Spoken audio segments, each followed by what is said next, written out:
जैसा कि दोस्तों आप लोग जानते हैं नीट का 25 डेज काउंटडाउन बिगिन हो चुका है और अब समय आने वाला है कि आप इस प्रिपरेशन से मुक्त होकर रिलैक्स कर सको और मेडिकल कॉलेज का फर्स्ट ईयर जो है आप एंजॉय कर सको after these last 25 days are over. उसके लिए हमें सिलेक्शन पाना होगा नीट के लिए और नीट में सिलेक्शन के लिए हमें अभी मेहनत करनी पड़ेगी। दोस्तों ये जो वीडियो है ये वीडियो उन बच्चों के लिए जिनके अभी जो मार्क्स हैं केमिस्ट्री में 40, 50, 60 के आसपास आ रहे हैं 180 में से, और वो सोच रहे हैं कि लास्ट टाइम में वो इस 40 मार्क्स से कैसे बूस्ट करें 100 से 120 नंबर तक। मैं नहीं कह रहा कि इस 40 नंबर से आपके 170, 175 बूस्ट हो जाएंगे, लेकिन I am surely gonna tell you वो चीजें, वो प्रैक्टिकल टिप्स, वो स्पेसिफिक चीजें जो आपको करनी है जिससे आपके ये 40 नंबर 120 नंबर तक, 100 से 120 नंबर तक इंप्रूव आराम से हो जाएंगे। इससे पहले मैंने last video 0 to 100 in physics in last month बनाया था, उसमें भी मैंने प्रैक्टिकल टिप शेयर की थी। आई एम श्योर उसको आपने देख लिया था, नहीं देखा तो डिस्क्रिप्शन में उसका लिंक दिया है, आराम से इसके बाद आप देख लेना। अब इस वीडियो को स्टार्ट करते हैं। दोस्तों अभी आपका केमिस्ट्री में जो मार्क्स हैं वो कम आ रहे हैं। कोई भी रीजन हो सकता है, आपको टीचर ने अच्छे से नहीं पढ़ाया, आपको पढ़ाई में पहले इंटरेस्ट नहीं था, आपने क्वेश्चन नहीं सॉल्व किए, आप क्लास 11th में रिलैक्स थे, पढ़ाई नहीं की, आपके बेसिक कंसेप्ट वीक रह गए, और जब क्लास 12th आई तो आपने ये जो बेसिक कंसेप्ट है ये वीक रहने की वजह से आपने क्लास 12th में बोर्ड्स के ज्यादा बस रटने पे फोकस किया, और उसलिए आपके जो टेस्ट हैं, मॉक टेस्ट हैं, उसमें आपके नंबर कहीं ना कहीं अच्छे नहीं आए। ठीक है, मान लिया रीजंस अनेक हो सकते हैं, एक्सक्यूजेस अनेक हो सकते हैं, जेन्युइन रीजन भी बहुत सारे हो सकते हैं, कोई दिक्कत वाली बात नहीं। लेकिन हाल हमारा ये है कि आज की डेट में हम केमिस्ट्री में 30 से 40 नंबर आ गए। पहले तो एक्सेप्ट कर लिया ये आपने फैक्ट, कोई दिक्कत वाली बात नहीं। अब आपको दूसरा चीज एक्सेप्ट करना पड़ेगा कि अगर सिंपली, जब मैं आपको बोल रहा हूं 100 नंबर की बात कह रहा हूं, 100 नंबर का मतलब होता है कि अगर आपने ऑर्गेनिक, इनऑर्गेनिक और फिजिकल में अप्रोक्सीमेटली हर एक जो ये है सब डिवीजन केमिस्ट्री का, उसमें 14 से 16 सवाल आते हैं। फाइन, आपने इन तीनों में से physical chemistry, organic chemistry, inorganic chemistry में 9 क्वेश्चंस सही कर लिए। 9 क्वेश्चंस इंटू 3, 27 क्वेश्चन आपने 45 में से सही किए।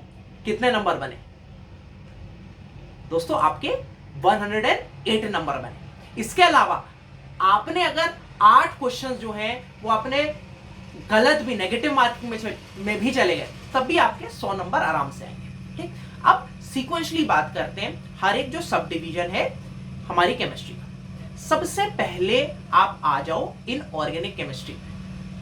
इनऑर्गेनिक केमिस्ट्री दोस्तों सबसे आसान है, क्योंकि बिल्कुल बायो की तरह, जैसे बायो में आपको एनसीईआरटी, आपका भगवत गीता है, वैसे ही इनऑर्गेनिक केमिस्ट्री में सारे क्वेश्चंस आपके एनसीईआरटी की लाइन से आते हैं। सो आपने अगर एनसीईआरटी अच्छे से पढ़ी हुई है, एनसीईआरटी मार्कअप किया हुआ है, लास्ट में आप रिवाइज कर लेते हो, प्लस आप इसमें केवल प्रीवियस 5 ईयर्स के क्वेश्चन जो हैं वो कर ले जाते हो, that is sufficient to gain you at least 10 to 11 questions. आप उसके आराम से सही कर सकते हो, ज्यादा भी कर सकते हो दोस्तों, है ना, 12-13 तक भी पहुंच सकते हो, लेकिन मैं आपको इतना बोल सकता हूं 10 से 11 सवाल आप आराम से इस पॉइंट ऑफ टाइम पे, लास्ट पॉइंट पर आराम से सही कर सकते हो। ठीक, इसके अलावा नेक्स्ट आओ आपके सबसे बड़ा जो प्रॉब्लम है, फिजिकल केमिस्ट्री।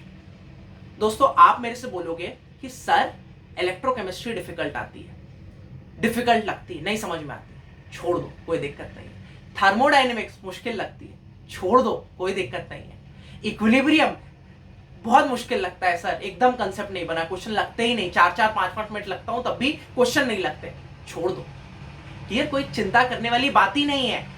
टोटल आपके फिजिकल केमिस्ट्री में से भी आपके 14 से 16 सवाल आते हैं, आपको केवल हिट करना है 9 से 10 सवाल। और सिंपली मजेदार बात आप समझो, बहुत सारे ऐसे चैप्टर्स हैं बहुत सारे ऐसे क्वेश्चंस होंगे जहां पर कि फिजिकल केमिस्ट्री में कैलकुलेशन नहीं, थ्योरी पे आ जाएगा। वैंडर वॉल जो कांस्टेंट है ए और बी, वो आपसे टिक मार्क दी क्वेश्चन आ जाएगा। क्वेश्चन आपका सॉलिड स्टेट में आपसे कुछ कंपाउंड जो एनसीईआरटी में दिए हुए हैं उसके बारे में पूछ लेगा आपसे। सो सिंपल, इससे अच्छा क्या हो सकता है कि थ्योरेटिकल क्वेश्चन आ जाए फिजिकल केमिस्ट्री। अब मैं कुछ आपको चैप्टर्स बता दूं जहां पर कि आप अच्छे से लीड ले सकते हो फिजिकल केमिस्ट्री में। देखो, मोल कंसेप्ट आप 11 से पढ़ते आए हो, आपका उसमें कंसेप्ट अच्छा खासा स्ट्रॉन्ग होगा, वो आप कर ले जाओ, है ना। इसके बाद आप आ जाओ एटॉमिक स्ट्रक्चर पर, वो भी आपने पूरा मॉडर्न फिजिक्स से वो रिलेट होता है तो इसलिए आपने अच्छे से कर लिया। इसके बाद अगर मैं आ जाऊं क्लास 12 में, सॉलिड स्टेट्स बहुत ही आसान है, उसे आप कर जाओ। आपका केमिकल काइनेटिक्स इतना आराम से हो जाएगा आपसे, अगर आपको कंसेप्ट अच्छे से क्लियर है लास्ट टाइम में, वो आप कर जाओ। ये इसके अलावा जो गैसेस वाला चैप्टर है, गैसियस स्टेट, वो आप कर जाओ। That is also very easy. आपके अगर अच्छे से आपने पढ़ा है तो देखो कम टाइम में आपको ये ज्यादा यील्ड करे एज कंपेयर टू अगर मैं इन सारे जो आपको मैंने 5 चैप्टर बनाए, इसके अलावा केवल आप इक्विलिब्रियम पढ़ लेते हैं तो उससे ज्यादा समय लगता है और सवाल भी आपसे नहीं लगता। तो इसको किया हम लोग ने स्मार्ट वर्क किया, ठीक। तो फिजिकल केमिस्ट्री आपकी ये हो गई, है ना। ये आपने पहले चैप्टर्स पढ़ लिए, उसके बाद जो बाकी चैप्टर्स बचे हैं इसके बाद आप पढ़ोगे जब आपने ये वाले जो मैंने आपको 5 चैप्टर्स बताया इसको रिवाइज कर लिया। नेक्स्ट आ जाओ, last but not the least, organic chemistry. दोस्तों बस ऑर्गेनिक केमिस्ट्री में आई एम टेलिंग यू, आराम से आपने एनसीईआरटी पढ़ी, उसके आपके नेम्ड रिएक्शंस आपके फिंगर टिप्स पर है दोस्तों। और इसके अलावा आपने जो in text questions as well as जो कि सॉल्व्ड एग्जांपल्स एनसीईआरटी के, वो आपने कर लिए केवल। कोई आपको मैकेनिज्म नहीं आता, बड़े बड़े जो कोचिंग में पढ़ाया जाता है, कुछ नहीं आता आपको कि भाई कैसे ये प्रोडक्ट दूसरे प्रोडक्ट में ये हो रहा है ना, रिएक्शन का पूरा जो डिटेल मैकेनिज्म होता है ना, कोई जरूरत नहीं। आपने अगर एनसीईआरटी अच्छे से पढ़ी, उसके नेम्ड रिएक्शंस पढ़े, आपने एग्जाम्पल सॉल्व किए हैं, आपने इन टेक्स्ट क्वेश्चंस, बस इतने बोल रहा हूं मैं, एक्सरसाइज की भी बात नहीं कह रहा हूं, आराम से आपके जो 9 से 10 सवाल सही होंगे। अब आप खुद देख लो कि आपके ऑन एन एवरेज अगर आपके 10 सवाल सही हो गए physical chemistry, organic chemistry, inorganic chemistry में, टोटल 30 सवाल आपके सही हुए तो 120 नंबर हो जाते हैं आपके दोस्तों, है ना, पॉजिटिव मार्क्स में। इसके अलावा आप नेगेटिव मार्क्स जो है वो ठीक है। अब आप पूछो कि सर अभी मेरे 100 नंबर तो आ गए, 100 से 120 तक आ गए, अब इसको मैं और कैसे पुश करूं? सिंपल दोस्तों, प्रीवियस 5 ईयर के जो क्वेश्चंस हैं वो लगा डालो, अच्छे से लगा डालो। जब 5 ईयर के लगा डालो तब आप प्रोसीड करो प्रीवियस 10 ईयर के जो भी क्वेश्चंस में जो आए हैं वो आप लगाओ, और उसके बेसिस पर पढ़ाई करो कि यार इधर से क्वेश्चन आया तो मैं ये वाला चैप्टर, ये मैंने गलत किया वाला क्वेश्चन, ये वाला मेरा कंसेप्ट वीक है, उसको एनालाइज करो, और वो वाला आप जो टॉपिक है वो एक बार एनसीईआरटी से रिवाइज कर लो। अब एनसीईआरटी आप लोगों का डाउट होगा कि बहुत बच्चे हैं जिनने अच्छे से कभी पढ़ी ही नहीं, कभी अंडरलाइन की ही नहीं, ठीक है। अगर आपने अच्छे से अंडरलाइन किया, वेल एंड गुड, अपनी एनसीईआरटी से पढ़ो। अगर नहीं की तो हेल्प लो, मेरे से हेल्प लो, मैं आपकी हेल्प, आप तुम्हारा भाई तुम्हारे लिए खड़ा है।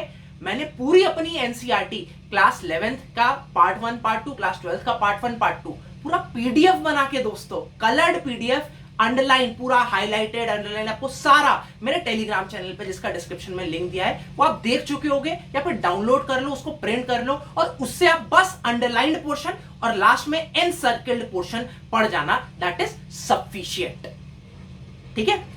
अब सिंपल आपको समझ में आ गया।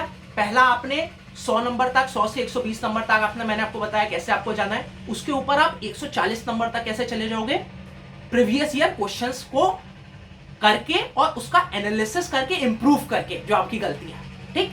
अब इसके ऊपर दोस्तों 140 के ऊपर अगर बात आ रहे हो तब दोस्तों जरूरत पड़ेगी जो बाकी जो आपने चैप्टर्स छोड़े, ठीक है। लेकिन ये वीडियो रेस्ट्रिक्टेड, मैंने आपको क्लियरली बोला था, उन बच्चों के लिए था जिनके 30 से 40 नंबर आ रहे थे स्टार्टिंग में।